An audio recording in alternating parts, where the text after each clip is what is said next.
What's up, you guys? It's Sarah at carnivore.yogi on Instagram. Thank you so much for coming back to my YouTube channel and clicking on today's video. In this video, I'm going to talk to you guys about what it has been like to go from 0 subscribers to 24,000 as of this recording subscribers on YouTube in 1 year. What that is like, right? The growth, what I've learned about myself, what I've learned about other people, and, you know, spoiler alert, it's actually mostly what I've learned about myself. And is this sustainable? Is this something I feel like I can keep doing? Spoiler alert, the way I'm doing it right now is not sustainable. So giving you guys a few little sneak peeks into what I'm going to say here before I get started. So thank you guys for coming, and let me jump into the number one thing that I have learned since becoming a YouTuber. Number one, it's about me. I'm a people pleaser, and I want everyone to like me, and I want everyone to approve of me. And I don't like to admit that, but it's true.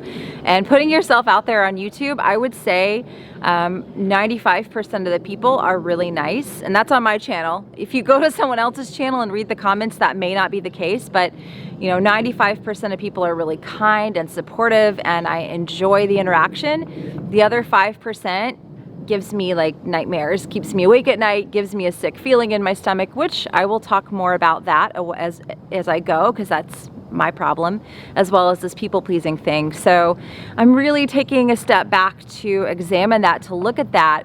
You know, is that influencing how I respond to people? Is that influencing my content? I'm trying not to let it. I'm trying to be anti-dogmatic. I'm trying to just tell the truth and be honest and share my journey with you guys.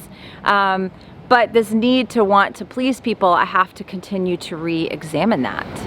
Number two, food is a very intimate thing. Never knew this before I started a YouTube channel, and people get very triggered by it. And I think it's because, you know, and I had this conversation with Morley Robbins, one of my other videos, that food is one of the most intimate things you can do because you're putting it in your mouth, right? It's very intimate. And so people are, I feel like, more triggered about food than they are about politics and religion, which is crazy that I'm saying this right now. We just had an election, and I'm not going to talk about that, but you know, people get very triggered about food, and they can be very hateful about food. And again, how do I feel about that? I'm working on it, and I'll talk more about that towards the end of the Number three, kind of going and tying in with number two, is that haters can come in all varieties. You know, when I started a channel that was focused around eating a lot of meat to improve my health and talking about those benefits and bringing other people in that have had the same thing, I thought I was only going to get vegan haters. But that happens, right? But I actually probably got more hate, surprisingly, from people who are like, just eat a balanced diet. Like I call them the balanced diet people that I get a little bit more hate from. I also get hate from the raw primal people who, you know, think you should just drink a lot of raw milk and raw dairy, and that should be the basis of your diet. People who basically just disagree with the way that I eat can be so super hateful, and I just never knew that that was a thing until I started this YouTube channel. So again, common theme here, how do I respond to that, like internally? That's the big thing. Number four, I've learned that if you want to get spews and views, as one of my favorite YouTubers, Greg Doucette, says, that you can tag other people and knock them down. You know, you can, it's more spews for more views is what he says. So, and I've realized that that's something I don't want to do on my channel. You know, you kind of like think, how are you going to build this channel and what do you want it to be about? I'm trying to build my channel based on my experience, based on, you know, maybe things aren't always perfect, and explaining that, taking you guys along on the journey with me. And I've been tempted at times to call out other people, especially when I know stuff that the majority of people don't know, and I have inside information, and I'm like, oh, that's crap, these people are lying, and you know, I can get wrapped up in that. But I've just made this decision that that's not what my platform is going to be about. I don't think that you build a tall building by knocking down someone else's and building on that foundation. I think your foundation is your foundation, and that your channel will be strong, that your message will be strong. Perhaps it will not grow as fast. Sorry for all the noise, my outdoor studio here. But I don't think that your channel is going to grow as fast if you don't use those tactics of standing on someone else, but it's just not something I want to do. You know, I see those criticism videos out there, and I have started to get a little more scared that people are going to start making them about me. But I've just made this decision. I'm not going to retaliate. I'm not going to give those things airtime. And it's just not something I'm interested in doing, because I firmly believe in my heart that maybe my channel will not grow as fast because I'm not participating in this type of thing. But at the end of the day, that's just not who I am, and it's not what I want to put out there. So yeah, criticism videos are very popular, response videos very popular. It's like a drama thing, and as Greg Doucette says, more spews for more views.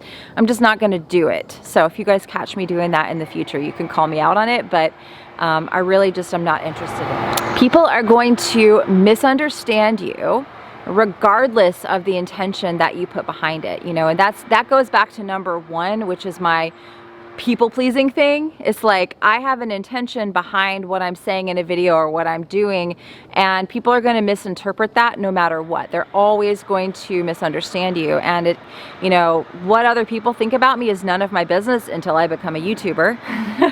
Right? But you know, you have to just stay true to your message, like I was talking about in my previous point. Stay true to your foundation. And I think that people will respect that a little bit more, and people will stay with you and be a little bit more loyal to you if you're not constantly just trying to stir up drama and, you know, and use those types of tactics to grow your channel and to grow your message. Stay true to your intention and speak your intention, and understand that some people are just not going to get it, and they're going to misinterpret it no matter what you do, no matter how hard you try. I also want to acknowledge one thing I've learned about YouTube is that there are a lot of kind and wonderful people in the world, and a lot of them reach out to me. A lot of them say wonderful and kind and nice things to me. And like I said, for me on my channel, it's probably about 95% of people. My problem, and again, this is my problem, that I get stuck on that 5%, but starting this channel and connecting with so many of you guys has really restored my faith in people, and I really have enjoyed the interactions that we've had, so positive and so wonderful. So that's one thing I have learned, is that the majority of people really and truly are good and have good intention in their heart. Okay, so me. I've really learned that I'm not good with boundaries. That's one thing I've learned on this journey, that I need to, and if I'm going to make this sustainable, because the way that I'm doing things right now is not sustainable. Always trying to answer the comments, always looking and kind of getting a temperature gauge on how people are reacting to my videos and what they think, and like, it's exhausting. And this is the thing that I don't think a lot of YouTubers will tell you, is that, you know, the physical work of like making videos, creating videos, it's a lot less for, you know, the kind of money that you're potentially able to make. But you know, that physical work pales in comparison to the mental toll that it can take on you. And so I'm really stepping back and taking a deep look at things and setting up some boundaries. You know, I think I'm going to start becoming less and less involved in the comments, and I have been very clear that I do have someone helping me to manage the comments, which I've gotten some flack for, but I have a woman who is a special needs mom. She's homebound with 2 children that have pretty severe medical needs, and she wanted a way to make some extra money. So those of you who want to come and troll my channel and leave all kinds of horrible, nasty messages and death threats, I don't read them, she does. So just, you know, take that. Take that into consideration. I've even had some people come so far as to like search me out on Instagram to tell me that, you know, I'm censoring them, that they were deleted. And I'm like, you know what? It's not me deleting. I have somebody else managing this stuff, because my heart can't handle death threats, honestly, for talking about food. And it's psychologically like really difficult. So I know I'm kind of getting rambly a little bit here, but just leveling with you guys, just being totally honest and real with you guys, that there is a very serious mental toll that being a YouTuber has started to take on me and on my health as well. I've been honest about, you know, having issues with sleep over the last 6 weeks, and I think some of that is definitely due to the fact that I put my body into a calorie deficit and it was not ready to go into a calorie deficit, and so it kind of went into fight flight.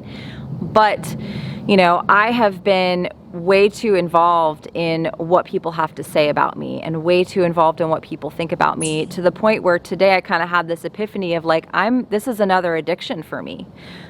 And that doesn't make me feel so good, because I've been addicted to food, you know, I've been addicted to alcohol, I've been addicted to all sorts of things, pharmaceutical drugs. I'm clean and sober 4 years from any kind of pills or alcohol, but this is becoming the same thing, this whole YouTubing thing.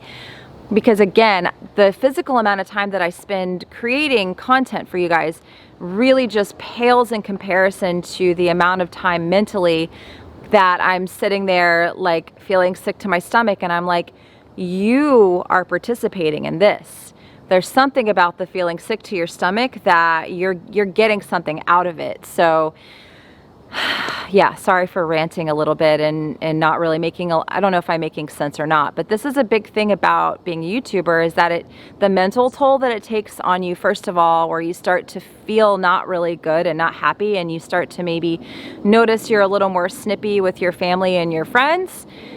Then the physical toll, where you're starting to have trouble sleeping and it's affecting your adrenal function, and you're like, why am I so stressed out? Oh, YouTube, right? So, you know, this is kind of like an honest, real, raw where I'm at with this stuff. You know, I do want to keep doing YouTube. I do really enjoy YouTube, but as I was saying, it's not sustainable the way that I'm doing it. So I'm really, you know, reevaluating, taking a step back, and saying these are the boundaries that I need to draw, that perhaps I don't even, you know, I maybe answer the comments for the first 30 minutes after the video is posted, and then I delete my YouTube Studio app and I don't look at it anymore after that, you know. I've started these November Healthy for the Holidays group, where I'm really doing more of what I'm passionate about. Yes, there's a food component, and yes, I'm helping people with the food component, but mainly it's about stress management, and it's teaching them tools and techniques that I've practiced for 10 years and that I'm passionate, that I love. And so putting more energy into that group, into those people who really want to be there with me. And comment below, actually don't comment below, I'll leave a link in the description if you want to sign up for my newsletter to be on the list next time I open up a group like this. I will be opening one in December. I'm just laughing at myself to say comment below, because I'm going to try not to read so many comments and take that step back, as I was talking about. But I'm really enjoying that work. So I'm really thinking, like, how can I make this sustainable, because it's not the way it is now. I'm admitting that I'm too much of a people pleaser. I don't have good boundaries.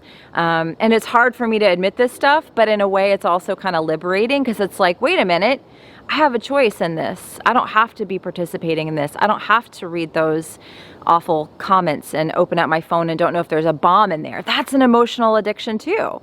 You know, like, oh, is this going to be good, or is this going to be really bad, right? That's an addiction as well. So I think I've said all I need to say in this video. It's been quite a wild ride and quite a journey, getting from 0 subscribers up to 24,000 subscribers. I've learned a lot about other people, but really I've learned so much about myself, and, you know, how I respond, and what my buttons are, and what I need to work on, and boundaries that I need to draw. So thank you guys for watching, for being here for the ride. I hope that you'll hang out and continue on this journey with me as I keep sharing things. I don't want to quit YouTube. I want to keep going, but I'm going to have to start drawing some boundaries about how I interact with my YouTube audience. And I think really, if you guys really want to interact with me, I'm going to encourage you to get on that list to maybe join one of my groups. And I interact a lot with the people in my groups, but I think it's going to be more focused on people in my groups. I do still hang on Instagram. I'm going to have to cut that down too, even though Instagram's really my happy place. But I think the involvement that I have on YouTube is about to have to be shifted back quite a bit for my own mental health and for my own sanity. So again, 15 minutes of me talking here. If you're still here, thank you. I really appreciate you. And I hope this video was helpful. If you're a YouTuber and you can relate, hit the like button. And I hope you have a really awesome rest of your day. Thank you so much for watching, guys. Bye.